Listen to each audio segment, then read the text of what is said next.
¿Qué tal? ¿Cómo están? En el informe de hoy acompañaremos a uno de los pocos pastores de ovejas que quedan en la provincia. Es época de transhumancia, lo que implica trasladar un rebaño de 1.400 ovejas desde las montañas de León al páramo, donde comienza también la época de partos. Un viaje de 4 días. Hablaremos también de las consecuencias, pero sobre todo de la recuperación física y mental tras sufrir un infarto. Una asociación leonesa acompaña también emocionalmente a quienes han sobrevivido a un episodio de este tipo. Y nuestro tercer reportaje de hoy nos va a llevar hasta la comarca de Omaña, a la historia de uno de sus castillos, el de Benal, que afronta una ambiciosa restauración. Estos son los 3 temas que les proponemos hoy. Aquí comienza Informe León.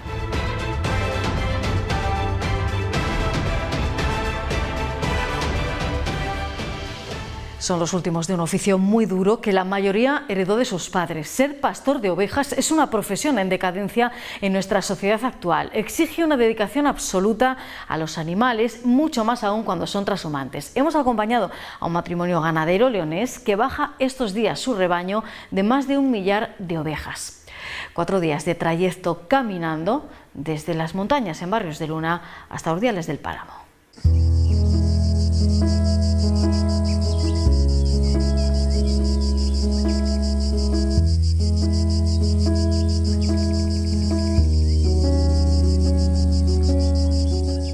Finaliza el verano y lo hace con un intenso calor que dificulta la marcha de estas ovejas trashumantes. Estos días regresan a casa después de meses pastando en el norte de la provincia. 1.400 ovejas de raza merina, conduce Marcelino. Atrás quedan los montes de pasto de Barrios de Luna, una transhumancia de 90 kilómetros que arrancó en Robledo de Caldas. Ellas marchan solas, no nos hace falta a nosotros para llegar a su sitio. Ya lo llevan haciendo tantas décadas y tantos unos años, es como nosotros, el relevo de unos años y otros, o sea, ellas suben y bajan sin necesidad de que nosotros las acompañemos. Es uno de los últimos pastores por vocación familiar. Su padre siempre le repitió que era un necio cuando con 14 años eligió seguir con el rebaño que toda la vida vio pastorear a su padre. Él por él, si hubiera podido, me había mandado lo más cerca para Bélgica. Todavía hoy está el hombre ciego y las escuchaba al pasar y oía las cencerras y ya se emocionaba. Una profesión que parece más propia de otra época y que implica un gran sacrificio que solo conocen quienes viven de esta actividad ganadera. El vivir para ellas casi. Empieza a romper el día y acaba pues cuando se pone de noche, cuando llegas más o menos al sitio que ya ellas van cansadas y ya tienes que parar porque no anden. Para un año vale cualquiera, el problema es para muchos años, es muy cansado. Un año tras de otro, un día tras de otro. Son largas jornadas de trabajo tras los animales, 30 kilómetros de media cada día caminando hasta que se paran, porque son las ovejas quienes ponen el ritmo trashumante. El 90% del mundo solo ven las cagalidas cuando pasa. Isabel es la otra parte de un equipo, como ellos lo llaman, desde hace 12 años. Cuando yo empecé en esto, cuando me casé, pues no lo conocía, me fue muy difícil, la verdad, hacerme a esta vida, a esa soledad de decir estoy sola siempre con los niños, hasta que, bueno, en su momento, poco a poco lo vas entendiendo y entendí que esto teníamos que remar juntos. Ella no conocía este mundo y le costó adaptarse, sobre todo a la mirada de la sociedad. A nosotros nos ven como lo menos, como lo más bajo, ¿sabes? Lo más. En realidad yo creo que no somos lo más bajo, porque en realidad somos lo más importante, ya que sin nosotros, como dije, y sin la ganadería y la agricultura, no comemos, no vivimos, es de donde sale todo.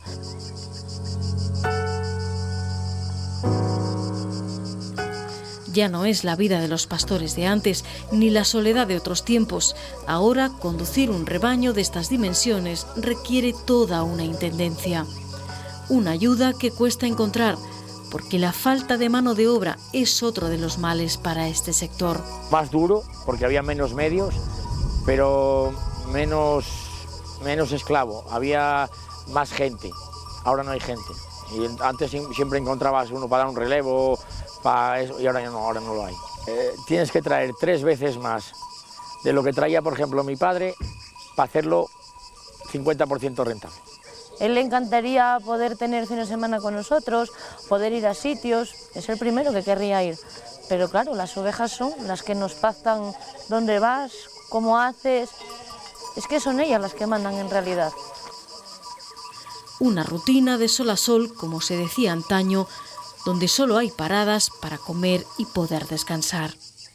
Un improvisado campamento a la sombra de cualquier árbol en la cañada o en los caminos que cruzan la provincia. Traerle la comida para dormir, que tengan todo listo. Mi labor es esa, acompañarlos y apoyarlo en todo. 4 días tardarán en llegar a Urdiales del Páramo, donde Marcelino e Isabel tienen la explotación ovina. La transhumancia que hacemos nosotros de la ribera o del páramo a la montaña, cuando vienes cara arriba vienes con una alegría porque vienes a pasar el verano.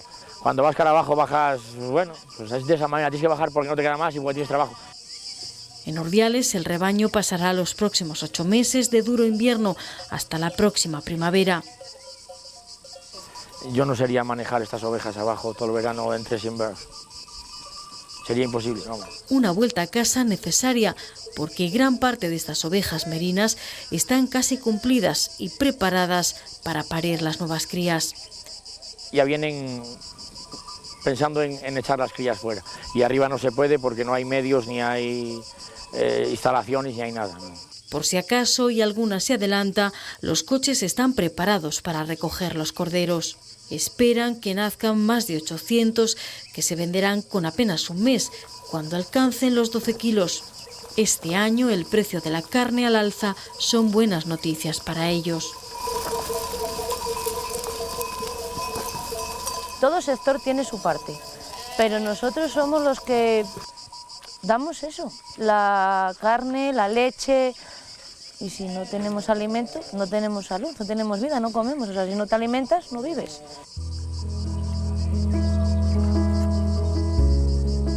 Porque es el sustento de una ganadería de carne donde en estos tiempos los esfuerzos se multiplican para ser rentable.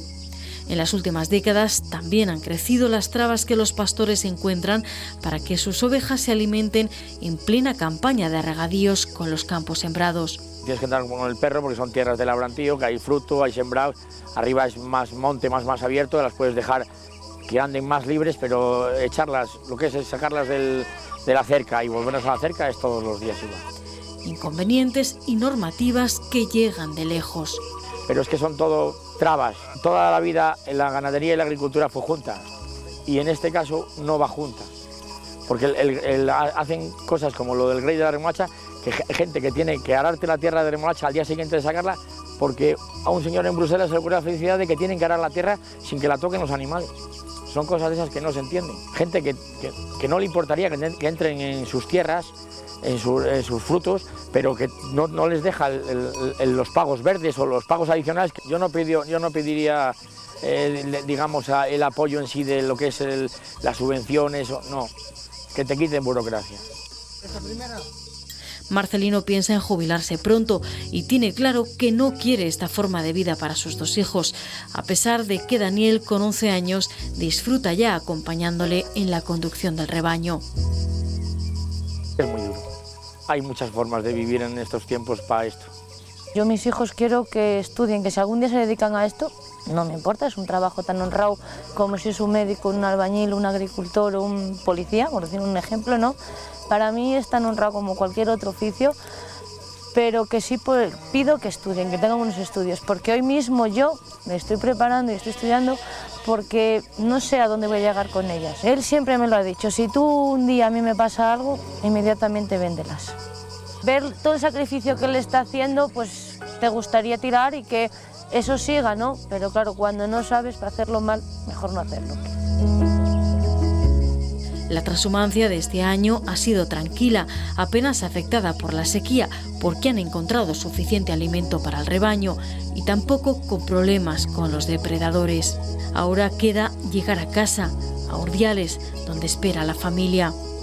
No será hasta el próximo mes de mayo cuando estas ovejas deshagan el camino y vuelvan en la época de pasto a la montaña.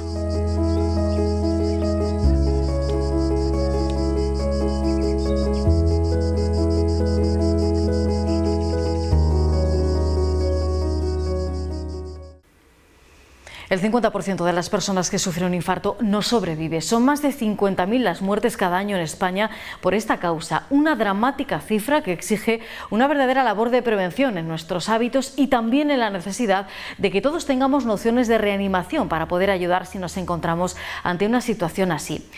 En León, la asociación de estos pacientes les ayuda en la recuperación física y mental a aquellos que incluso han sufrido 2 episodios de infarto.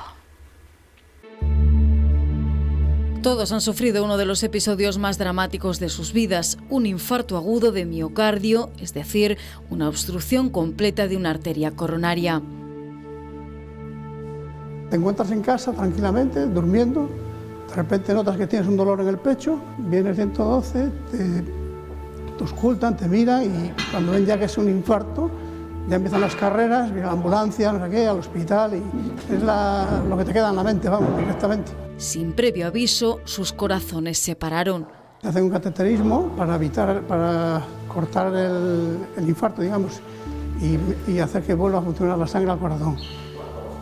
Estás 3 días en la UCI de coronarias y a mí concretamente pues me hicieron otro cateterismo más para añadir otro stent más. Miguel ha sufrido 2 infartos, el primero con 56 años, el segundo con 66. Un problema de corazón que ya conocía en su familia. También tuvieron infartos su padre y su hermano. Mi padre tuvo un infarto, mi hermano también, entonces estamos un poco familiarmente predispuestos a eso. Ahora, con 69 años, hace su día a día portando 5 stent en las arterias que llevan la sangre a su corazón. Es muchísimo más caro poner un stent que, por ejemplo, tratar una hipercolesterolemia. Aparte de, por supuesto, el daño que se produce en el corazón, cuando hay un infarto, ese daño ya es irrecuperable. Como Fernando, él tiene 75 años. Hace 4 el infarto le sorprendió mientras nadaba en la piscina. Me empecé a encontrar mal y entonces al ver los síntomas que parecía que estaba teniendo, dice, pues te ha dado o te va a dar un infarto. A pesar de todo, ninguno de ellos vive su día a día con miedo. No vivo con el miedo de que te pueda dar otro. Procuras hacer todo lo que, dentro de lo que puedes, lo mejor que puedes hacer, llevarte una alimentación sana, hacer ejercicio, hacer lo que buenamente puedes y esperemos que no toque más veces. A mí no me da miedo la muerte, me da miedo el dolor. Entonces, la verdad es que la muerte súbita no te enteras de nada. O sea que... Aunque sí han cambiado completamente sus hábitos. Fumaba, aunque cuando me dio el infarto ya llevaba 10 años sin fumar. Era fumador y lo dejé radicalmente. Porque ese cambio puede salvar muchas vidas. Todos conocemos los principales factores de riesgo. El principal de todos es el tabaquismo, el fumar. Pero hay otros muy potentes, como por ejemplo el colesterol alto, la tensión alta, la diabetes, los síndromes depresivos y ansiosos. Sin embargo, nuestro estilo de vida, con una mala alimentación, con un alto consumo de sal que influye sobre la presión arterial, el azúcar, los niveles de colesterol o los triglicéridos y el escaso ejercicio físico, nos convierte a muchos en potenciales pacientes cardíacos.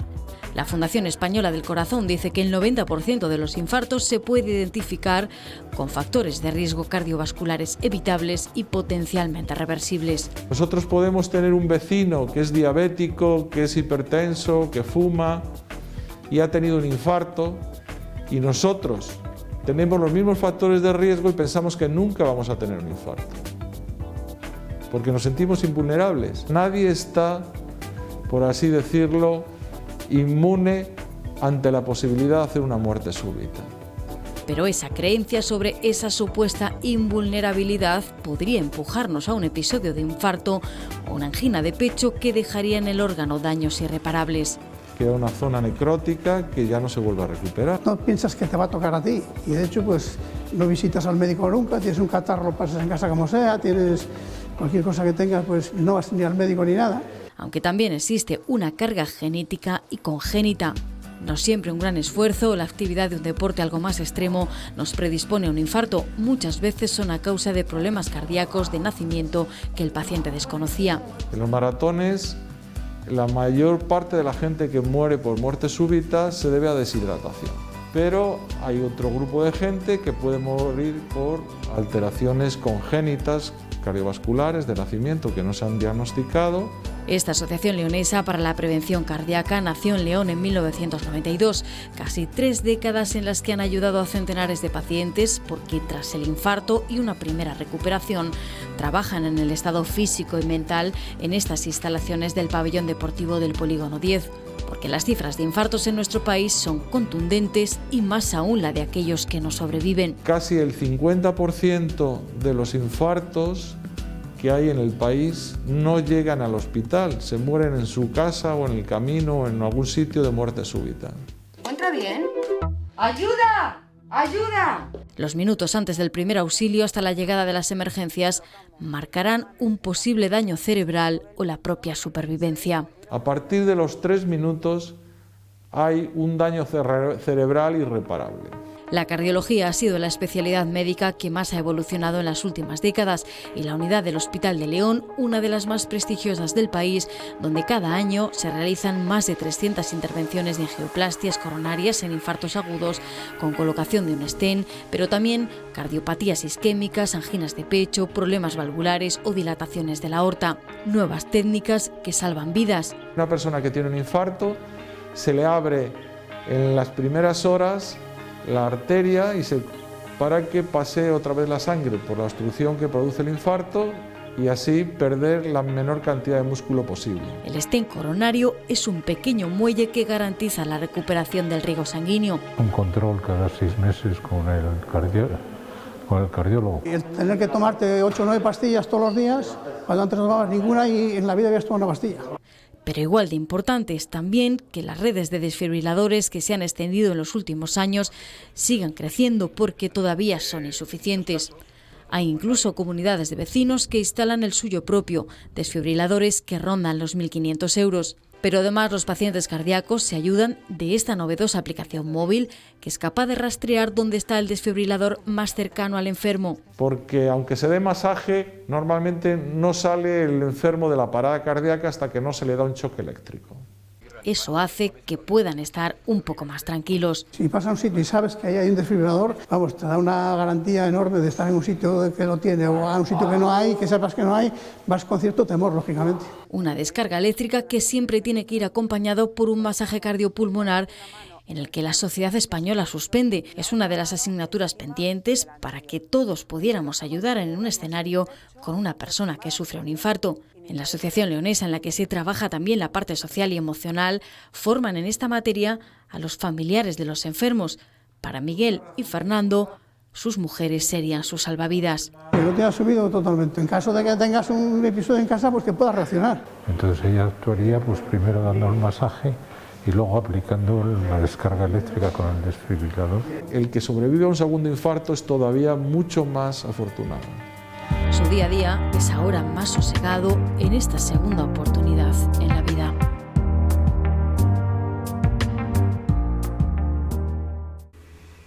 Lleva siglos abandonado, pero no por eso ha perdido su valor como uno de los pocos castillos con base triangular que hay en toda España. El Castillo Benal en Omaña, que fue propiedad de los Quiñones, va a ser consolidado tras una subvención de la Diputación de 300.000 euros. Los vecinos llevaban años luchando para conseguir la cesión de la fortaleza. La recuperación de este castillo acabará también con el riesgo de los peligrosos desprendimientos.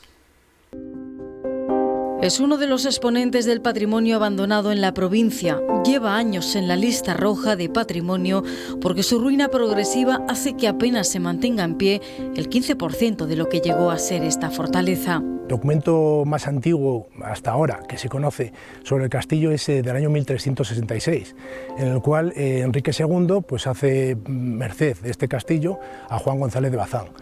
A partir de ahí, el castillo pasa a formar parte de la familia Quiñones, un poco más adelante, y que después serán los condes de Luna, y está en su familia hasta el año 1882. Después ya se vende ese castillo a otra persona y hay otros 2 propietarios más, hasta los actuales propietarios. Declarado bien de interés cultural en 1949, el desprendimiento de grandes piedras, la última hace apenas unas semanas, que llegó hasta la carretera, hacía más urgente que nunca una intervención de consolidación de sus muros y la torre del homenaje. Lo primero es dotarle de seguridad, porque los muros se van degradando por el tiempo, los agentes atmosféricos, falta total de mantenimiento, ya no hay cubiertas, entonces el agua se va metiendo en el interior de los muros, va degradando lo que era el mortero de cal, lo que unía, cohesionaba todo lo que son los cantos rodados que formaban la mampostería de estos muros, y entonces se empiezan a desprender.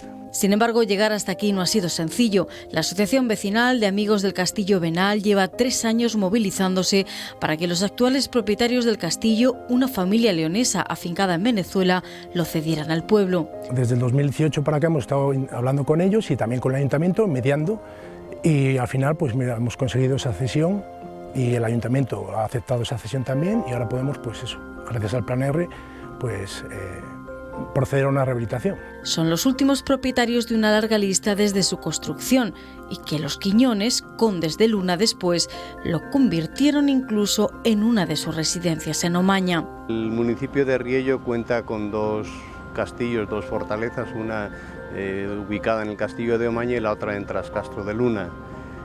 Ambas van a ser objeto de restauración. Por un lado tenéis un sistema defensivo, la ubicación es ideal porque es el alto que controla todo el valle, tienes un río al lado que te sirve como elemento defensivo porque por ahí no te van a ceder, y después tenéis una segunda cerca protectora a lo que es los muros principales. Algunos documentos históricos dicen que pudo incluso asentarse sobre un antiguo castro romano. Pero si algo llama poderosamente la atención es su planta triangular, tan poco habitual que lo convierten en uno de los pocos que se construyeron con esa forma en España. Con una construcción además de planta triangular, que es muy peculiar debido también al terreno, a donde está situado, y bueno, es muy particular por ese aspecto. Lo hicieron triangular por adaptarse al terreno que tenían, al espacio, a la topografía, es decir, aquí en la zona más alta de este altiplanicie entraba una planta triangular. A lo largo de su azarosa historia, este castillo, que era el vigía del camino hacia tierras asturianas siglos atrás, ha tenido múltiples usos, además de lugar defensivo. Ha servido a lo largo de la historia pues, para cárcel, también aquí en la parte de dentro había patio de armas, en la torre esta principal que veis, torre del homenaje, era donde se supone que tenía la vivienda del alcaide.